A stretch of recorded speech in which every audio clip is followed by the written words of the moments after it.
அனைவருக்கும் வணக்கம். மகாராஷ்டிரா தேர்தல் ஒரு முக்கியமான கட்டத்திலே இருக்கிறது. 20ஆம் தேதி தேர்தல் யார் ஜெயிப்பா அப்படின்ற அந்த ஒரு கேள்வி மிகப்பெரிய கேள்வியாக முன்னின்று வருகிறது. அங்கு இருக்கக்கூடிய வல்லுநர்கள், அரசியல் நோக்கர்கள் எல்லாம் என்ன சொல்கிறாங்கன்னா, இந்தியா கூட்டணிக்கு மகா ஆகாஷ் விகாடி என்று சொல்லக்கூடிய MVA என்று சொல்லக்கூடிய அந்த கூட்டணிக்கு அங்கே வாய்ப்புகள் கொஞ்சம் நிறைய இருக்குது அப்படின்ற அந்த ஒரு கருத்தை முன்வைத்திருக்கிறார்கள்.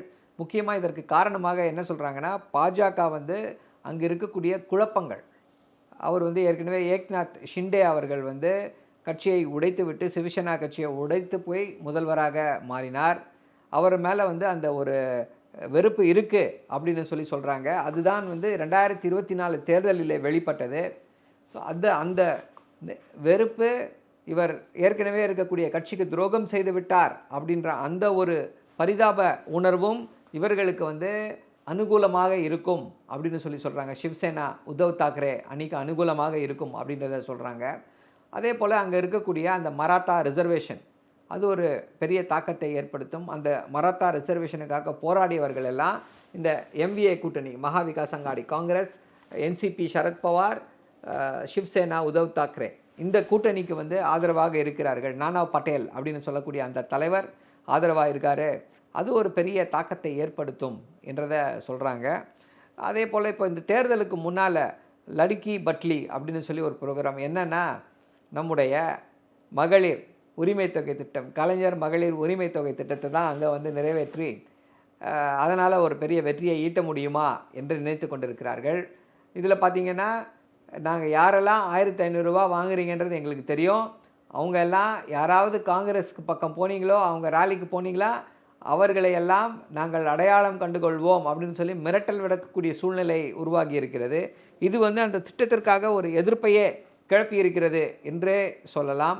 அங்கே மகா விகாஸ் அகாடி அவங்க கேஸ்ட் சென்சஸ் எடுப்போம், சாதி வாரியான கணக்கெடுப்பை நடத்துவோம்னு ஒரு உறுதிமொழியை கொடுத்திருக்கிறார்கள். திரு அமித்ஷா அவர்கள் என்ன சொல்கிறாருன்னா, நாங்கள் வந்தோம் அப்படின்னா ஆன்டி கன்வர்ஷன் லா கொண்டு வருவோம் அப்படின்னு சொல்கிறாரு. ஸோ இது ரெண்டையும் கான்ட்ராஸ்ட் பண்ணி பார்க்குறாங்க. மக்களுக்கு எது தேவை?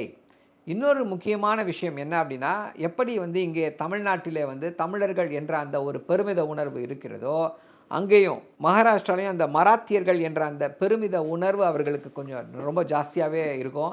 அவங்க அந்த இந்தி கலாச்சாரத்தோடு இல்லை இந்தியோடு அவர்கள் அந்த மெர்ஜ் ஆக மாட்டாங்க, ஹோமோஜனைஸ் ஆக மாட்டாங்க, தனியாக தான் இருப்பாங்க. அப்படி அந்த இதுக்கு மராத்தி மனுஸ் என்று சொல்வார்கள். அப்படி இருக்கக்கூடிய அந்த சூழ்நிலையில் பாஜக மும்பைக்கு வரக்கூடிய, மகாராஷ்டிராவுக்கு வரக்கூடிய மிகப்பெரிய நிறுவனங்கள், மிகப்பெரிய திட்டங்கள் எல்லாத்தையும் குஜராத்துக்கு மாற்றி கொண்டு செல்கிறது.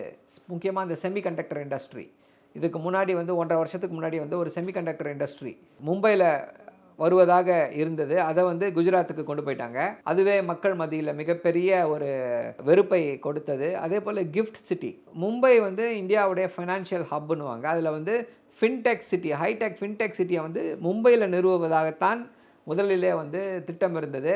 அதுக்கப்புறம் அதை மாற்றி கிஃப்ட் சிட்டின்னு சொல்லி கொண்டு போய் சூரத்தில் வச்சுக்கிட்டு, அங்கே குஜராத்தில் கொண்டு போய் வச்சுட்டு, அங்கே அதற்கு மிகப்பெரிய அனுகூலங்கள், மிகப்பெரிய டேக்ஸ் பிரேக்ஸு, நிறைய விஷயங்களை அங்கே தொழில் தொடங்க இருக்கக்கூடியவர்களுக்கு கொடுத்துருக்காங்க. இதுவும் மகாராஷ்டிராவில் இருக்கக்கூடிய அவர்களுக்கு ஒரு பெரிய தாக்கத்தை ஏற்படுத்தும் என்று நம்புகிறார்கள். ஸோ இந்த தேர்தல் ரொம்ப சூடாக போயிட்டுருக்கு. ஆதித்ய தாக்கரே, காங்கிரஸ் கட்சியுடைய இவங்க எல்லாமே ஒரு பெரிய பிரச்சாரத்தை செய்து கொண்டிருக்கிறார்கள்.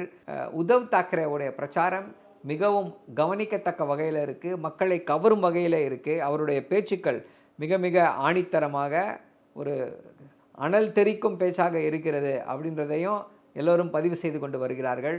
இன்னும் ஒரு வாரத்தில் தேர்தல், என்ன நடக்கப் போகிறது பொறுத்திருந்து பார்ப்போம். நன்றி, வணக்கம்.